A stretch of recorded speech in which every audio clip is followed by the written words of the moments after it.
is the CBS Evening News with Dan Rather. Good evening. Hillary Rodham Clinton waded into controversy today. She jolted the UN Women's Conference in Beijing with a blast at governments and cultures that violate the human rights of women. Among the chief targets were her Chinese hosts. Correspondent Martha Teichner is with the First Lady in Beijing.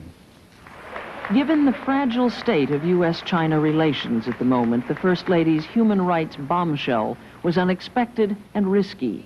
She did not mention China by name, but there was no doubt that China was supposed to get the message. Let me be clear. Freedom means the right of people to assemble, organize, and debate openly. It means not taking citizens away from their loved ones and jailing them, mistreating them, or denying them their freedom or dignity because of the peaceful expression of their ideas and opinions.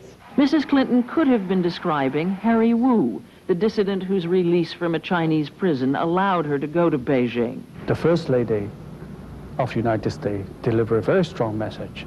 We condemn the human rights abuses in China.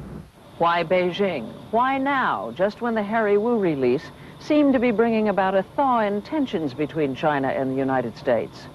Mrs. Clinton said that as soon as it was announced she would be going to China, she got tons of mail urging her to address the human rights issue.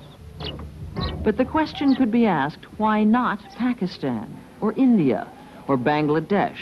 Three of the countries she visited on her last big solo trip in the spring. It is entitled Silence. On that trip, Mrs. Clinton was moved by a poem about how women suffer and remain silent. On this trip, she spoke out. I believe that now, on the eve of a new millennium, it is time to break the silence. It is time for us to say here in Beijing, and for the world to hear, that it is no longer acceptable to discuss women's rights as separate from human rights. But when the First Lady of the United States breaks her silence in so dramatic a way, it is no longer just a women's issue. It is foreign policy with potential repercussions. Martha Teichner, CBS News, Beijing.